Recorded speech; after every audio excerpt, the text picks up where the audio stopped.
देखिए, इस समय परिस्थितियां कुछ भी आई हैं, लेकिन एक चीज़ याद रखें कि आपका परमेश्वर आपके साथ है, हमारे साथ है, चर्च के साथ है, पसदेवरा चर्च के साथ है, एक एक विश्वासी के साथ है। आप किसी और चर्च से हैं, आपके भी चर्च में इस तरह के सताव हैं, लेकिन मैं आपको विश्वास दिलाता हूं कि परमेश्वर आपको छोड़ा नहीं है, वो आपके साथ खड़ा है। और जब आप उस दिन को देखेंगे जिस दिन परमेश्वर आपको जयवंत करके खड़ा करेगा, उस दिन आप धन्यवाद देंगे कि प्रभु सच में आपने कितने अद्भुत तरीके से आपने हमारा साथ दिया है। हालेलुया। सो मैं आपको ऐसी बातें सिखाने वाला हूं जो आपके लिए बहुत ज़रूरी है। आप सब जन ध्यान से सुनेंगे। मैं आज बाइबल से पौलुस की चर्चा करता हूं और उसने किस तरह से अधिक उन्होंने पत्रियां लिखी। जैसे आप पत्री पढ़ते हैं, पुस्तक नए नियम में आप पढ़ते हैं, कुरिन्थियों, पहला कुरिन्थियों, दूसरा कुरिन्थियों, है ना, गलातियों, इफिसियों की पत्री, फिलिपियों की पत्री, ये सब कुछ जब आप पढ़ते हैं, क्या आप समझते हैं कि ये क्यों लिखी गई, ये किस समय में लिखी गई, किन दिनों में लिखी गई और क्या चीज़ें थी कि पौलुस उस समय इन पत्रियों को लिखा और किसके लिए लिखा। मैं आज आपको इस दिन में, जो इन दिनों में जो परिस्थितियां हैं, मैं आपको पौलुस के समय की बातें लेकर आपको इन दिनों में उत्साहित करना चाहता हूं कि आपको किस तरह से खड़े रहना है परमेश्वर के काम के लिए। हालेलुया। देखिए, कलीसिया में जब भी जैसे भी जरूरत होती थी, पौलुस यानी प्रेरित पौलुस जो परमेश्वर का दास था, प्रभु यीशु मसीह की सेवा करता था, वो वैसे ही तरीकों से, वैसे ही समय समय पर पत्रियां लिखता था, अपने हाथ से लिख करके कलीसियाओं के लिए भेजता था और कलीसियाओं में सुधार की बातें करता था, कलीसिया में हियाव की बातें करता था। वो कलीसिया को किस तरह से चलना है, किस तरह से काम करना है, वो सब बातें पौलुस प्रेरित पत्रियों के माध्यम से लिखता था। जैसा कि मैं आपके लिए एक वचन पढ़ूं, यदि पहला कुरिन्थियों उसका 1 अध्याय और उसके 1 और 2 पद को मैं पढ़ूंगा आपके लिए, बहुत ही ध्यान से आप सब सुनेंगे। पहला कुरिन्थियों उसका 1 अध्याय और उसके 1 पद से 2 पद तक पढ़ूंगा। देखिए, जो कुरिन्थियों की पुस्तक है, ये मैं पढ़ता हूं, उसके बाद फिर आपसे बात करूंगा। पौलुस की ओर से, जो परमेश्वर की इच्छा से यीशु मसीह का प्रेरित होने के लिए बुलाया गया है। पौलुस परमेश्वर की इच्छा से यीशु मसीह का प्रेरित होने के लिए बुलाया गया और भाई सोस्थिनेस की ओर से परमेश्वर की उस कलीसिया के नाम जो कुरिन्थुस में हैं, अर्थात उनके नाम जो मसीह यीशु में पवित्र किए गए हैं, पवित्र होने के लिए बुलाए गए हैं, और उन सब के नाम भी जो हर जगह हमारे और हमारे प्रभु यीशु मसीह के नाम से प्रार्थना करते हैं। सब बोले आमीन। देखिए, पौलुस प्रेरित यहाँ पर एक पत्री लिख रहा है, यानी एक पत्र लिख रहा है, संदेश लिख रहा है, और वो संदेश लिख रहा है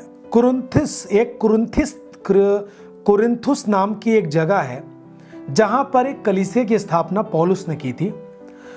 और उसको जब पौलुस प्रेरित ने देखा कि वहाँ पर कलीसिया में दलबंदी होती है, मतलब लोग कलीसिया में कई प्रकार के दल बना रहे हैं, हम इनके साथ रहेंगे, हम उनके साथ रहेंगे, हम इनकी बात नहीं मानेंगे, उनकी बात नहीं मानेंगे, ऐसी बातों पर और नैतिकता और पारिवारिक जीवन पर, कलीसिया में जीवन, आराधना, यानी इस पत्री में पौलुस ने जो कुछ भी उन दिनों में होती थी बातें, जिसको पौलुस के पास कानों कान सुनाई देता था, जो कि पत्र के माध्यम से पौलुस को पहुंचता था।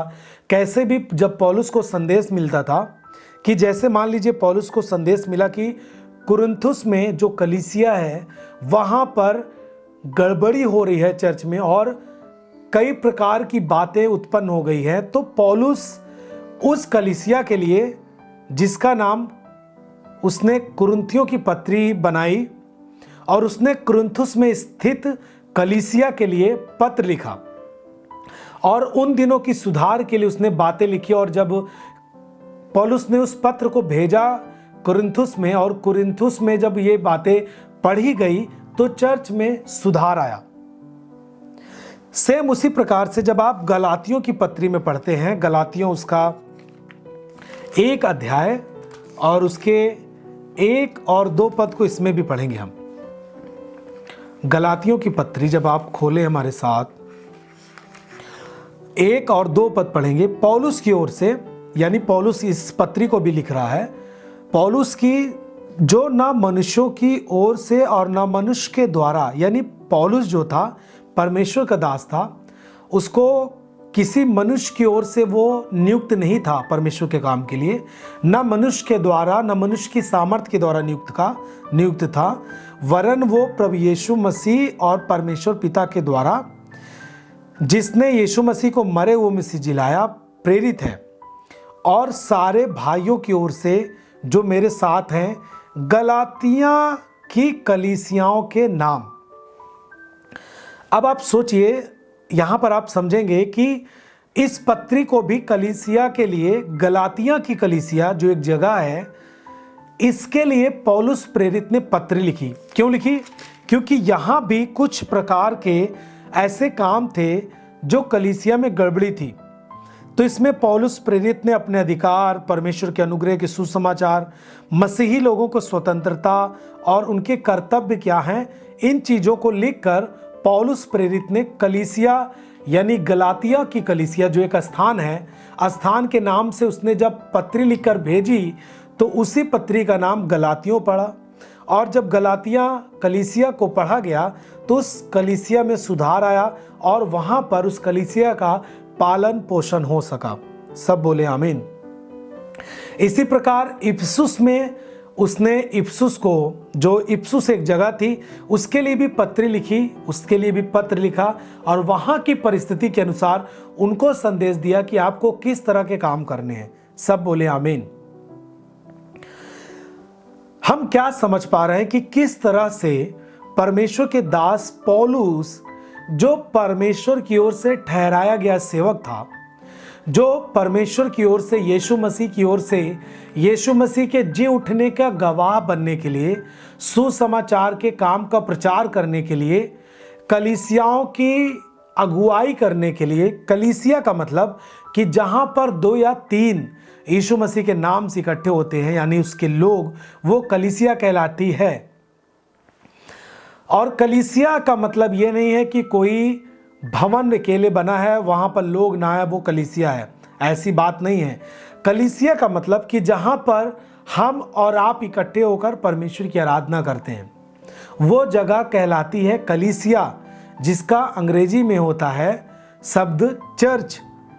और चर्च में आराधना होती है, परमेश्वर की महिमा होती है और वहाँ पर परमेश्वर के लोग इकट्ठे होते हैं और परमेश्वर के द्वारा दिए गए संदेश को और परमेश्वर के द्वारा ही नियुक्त एक सेवक के द्वारा, अगुवे के द्वारा संदेश को सुनते हैं, आराधना में जाते हैं और परमेश्वर की बातों को सुन पाते हैं। और उस परमेश्वर के द्वारा नियुक्त परमेश्वर के दास के द्वारा हम अपने लिए प्रार्थना करवाते हैं और परमेश्वर का दास हमारे लिए प्रार्थना करते हैं और हम अपने जीवन में चंगाई छुटकारे को पाते हैं। आमीन। तो ऐसे ही जगह थी, कलीसिया में कई जगह थी जहां की अगुवाई पौलुस प्रेरित करता था और जिसको जैसे भी आवश्यकताएं होती थी, जो भी चीज़ें सुनने में आती थी कि कलीसिया में ये चीज़ें अब ज़रूरत है, इन चीज़ों की शिक्षा कम हो गई है, लोग व्यभिचार में जा रहे हैं, तो वो पत्र लिखकर भेजता था और उस पत्र के माध्यम से चर्च में पढ़कर सुनाया जाता था कि पौलुस प्रेरित ने, हमारे अगुवे ने परमेश्वर की ओर से ये बातें कही हैं और इसे हमें सुनना है। जब उसे पढ़ा जाता था तो लोग मानते थे और सुधार लाते थे। सब बोले आमीन। सेम उसी प्रकार से कलीसिया, जब आज के दिन में आप इस परिस्थिति में हैं, जब आप पस्तोरा चर्च के सदस्य हैं, आप पास्टर राम सेवक मिनिस्ट्रीज के आप एक सदस्य हैं, आप जब इस परिस्थिति में हैं, जब आप एक चर्च में और आपके चर्च में इस तरह की परिस्थिति है, तो आपको इस परिस्थिति में किस तरह मजबूत होना है, किस तरह खड़े रहना है। आप जब परमेश्वर के दास ने जो संदेश दिए हैं, जब आप इस ऑनलाइन के माध्यम से यूट्यूब के जरिए, फेसबुक के जरिए, जब आप पसदेवरा चर्च की ऑनलाइन मीटिंग को सुनते हैं, तभी तो आप समझ पाएंगे कि परमेश्वर के दास यानी हमारे अगुवे के द्वारा, हमारे आत्मिक पिता के द्वारा हमारे लिए क्या संदेश हैं। तभी आप उसे जान पाएंगे और उसके अनुसार प्रार्थना कर पाएंगे, उसके अनुसार अपने जीवन को आगे बढ़ा पाएंगे। तभी आप एक चर्च के सदस्य, ईमानदार और विश्वास योग्य सदस्य ठहरते हैं। सब बोले आमीन। चर्च की सभी प्रार्थनाओं को और परमेश्वर के दास के द्वारा टीचिंग सुनने के लिए और अपडेट्स को जानने के लिए हमारे इस चैनल को सब्सक्राइब करें और साथ में बेल आइकन को जरूर दबाएं ताकि जब भी लाइव प्रार्थना हो तो सबसे पहले आप देख सकें।